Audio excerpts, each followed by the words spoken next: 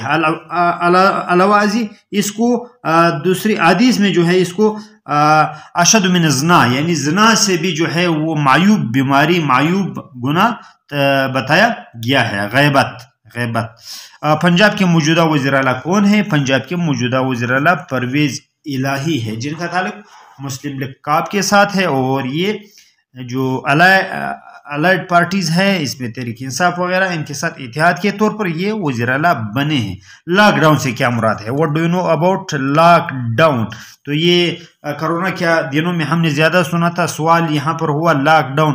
Lock down یہ ہے کسی بھی بیماری یا کسی دوسرے مینس یعنی خطرے کی وجہ سے مکمل شہر کو بند کرنا جو ہے وہ لاک ڈاؤن کہلاتا ہے۔ لاک ڈاؤن یعنی جو شٹرز ہیں یہ ڈاؤن ہوتے ہیں اور لاک ہوتے ہیں، اس لیے اس کو لاک ڈاؤن کہا جاتا ہے۔ what do you know about JCSC and for which it stand for؟ یہ کس کے لیے اسٹینڈ کرتا ہے؟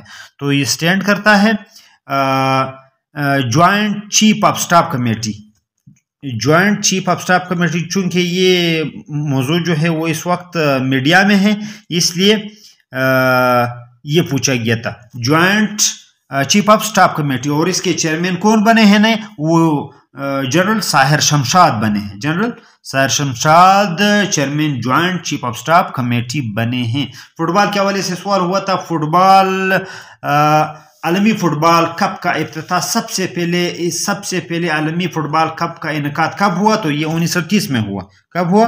1930 کو اس کا انعقاد ہوا، اور یہ پوچھا گیا تھا کہ سب سے پہلے چیمپئن کون تھے؟ سب سے پہلے چیمپئن وہ ایک یورپین ملک یوراگوے نے سب سے پہلے فٹ بال ورلڈ کپ جو ہے وہ جیتا تھا۔ HIV کے حوالے سے سوال ہوا تھا، what do you know about HIV؟ اور HIV اسٹینڈ فور ایک بیماری ہے، ایڈز کا وائرس ہے، تو یہ ہے ہیومن۔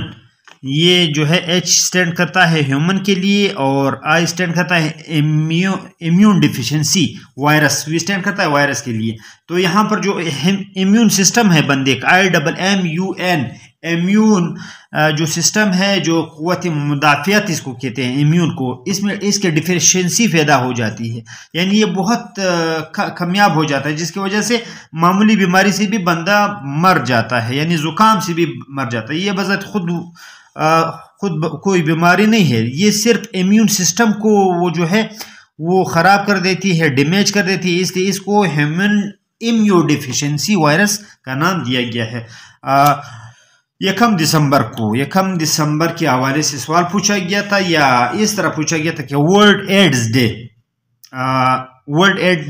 ایڈز ڈے اقوام متحدہ کے تحت پوری دنیا میں کب منایا جاتا ہے؟ 1 دسمبر کو۔ تو 1 دسمبر قریب ہی ہے، یہ سوال دوبارہ پوچھا جا سکتا ہے۔ ورلڈ ایڈز ڈے کب منایا جاتا ہے؟ 1 دسمبر کو عالمی سطح پر ایڈز کا عالمی دن منایا جاتا ہے۔ برصغیر کی تاریخ آزادی کے دوران بابا صحافت کس کو کہا گیا تھا؟ مولانا ظفر علی خان جو تحریک آزادی کے ایک اہم رہنما بھی ہے، ان کو کیا کہا گیا تھا؟ ان کو کہا گیا تھا بابا صحافت۔ اور پاکستان میں PTV کا آغاز کب ہوا؟ پاکستان میں PTV کا آغاز 1964 کو ہوا۔ پاکستان میں PTV کا آغاز 1964 کو ہوا، یعنی 1964 وہ سال تھا جب یہاں پر سب سے پہلے ٹی وی کا پاکستان میں آغاز ہوا۔ چی کے حوالے سے ایک انقلابی لیڈر ہے اور جوانوں کے پسندیدہ ہے، جوان اس کی تصویریں لگاتے ہیں۔ چی گوئرا کے حوالے سے آپ کیا جانتے ہیں؟ تو چی گوئرا جو ہے وہ ان کی پیدائش 1928 کو ہوئی۔ 1928 کو ان کی پیدائش ارجنٹائن میں ہوئی۔ کہاں پر ہوئی؟ ان کی پیدائش ارجنٹائن کی ہے، اور یہ فوت ہوئے چی گوئرا جو ہے ارجنٹائن میں ان کی پیدائش ہوئی 1967 کو فوت ہوئی۔ کب فوت ہوئے؟ 1967 کو یہ فوت ہوئے، اور 1928 کو یہ جو ہے وہ پیدا ہوئے۔ یہ ایک انقلابی رہنما ہے، ان کا اصل نام ارنسٹو گوئرا ڈی لا سرنا ہے، ارنسٹو گوئرا ڈی لا سرنا، اور عرفیت اس کی چی ہے، عرفیت چی ہے۔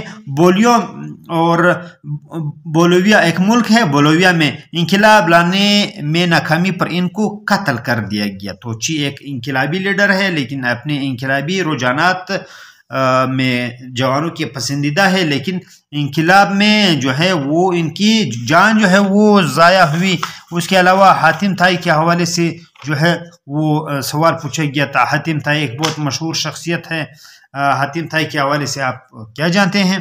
تو یہ حاتم طائی ایک مشہور سخی ہیں عرب کی، عرب دو رجالت کا نامور شاعر بھی ہے یہ، اور بہادر بھی تھا۔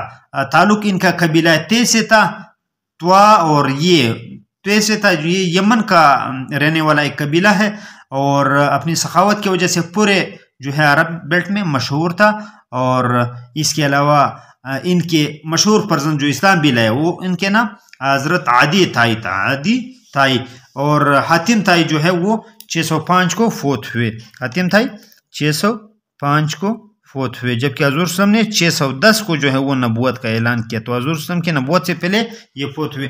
مالدیپ کے دارالحکومت کے حوالے سے پوچھا گیا تھا۔ مالدیپ کے دارالحکومت کا نام مالے ہے، مالدیپ کے دارالحکومت کا نام مالے ہیں، اور یہ سارک جو ہماری جنوبی ایشیا کا ایک تنظیم ہے اسٹیٹس کے حوالے سے، تو اس کا ایک اہم رکن ہے۔ Triple a stand for abbreviation میں 3A کس کے لیے اسٹینڈ کرتا ہے؟ تو یہ امیچور ایتھلیٹ ایسوسیشن کے لیے اسٹینڈ کرتا ہے، امیچور ایتھلیٹ ایسوسیشن۔ تو جو غیر پیشہ ورانہ، امیچور کہتے ہیں غیر پیشہ ورانہ، جن کا پیشہ نہیں ہوتا لیکن وہ ایتھلیٹکس میں حصہ لیتے ہیں، ان کی ایک ایسوسیشن ہے۔ Pakistan international air lines PIA کا قیام کب عمل میں لایا گیا؟ PIA کا قیام 1955 کو عمل میں لایا گیا، اور اس کا صدر دفتر کہاں ہے؟ اس کا صدر دفتر اس وقت بھی کراچی میں ہے، اور اس وقت بھی اس کا صدر دفتر جو تھا وہ کراچی میں تھا۔ تو یہ ہوئے وہ ریپیٹڈ کوشچن جو پوچھے گئے تھے، اور اسٹوڈنٹ کی طرف سے فیڈ بیک آیا تھا۔ آپ کی فیڈ بیک کا انتظار رہے گا، اور چینل کو سبسکرائب کریں، سائٹ پر دیا ہوا آئیکن کا بٹن دبانا نہ بھولیں تاکہ ہر نئے آنے والی ویڈیو سے آپ بر وقت مطلع ہو، اس میسج کے ساتھ کہ good luck for your coming interview.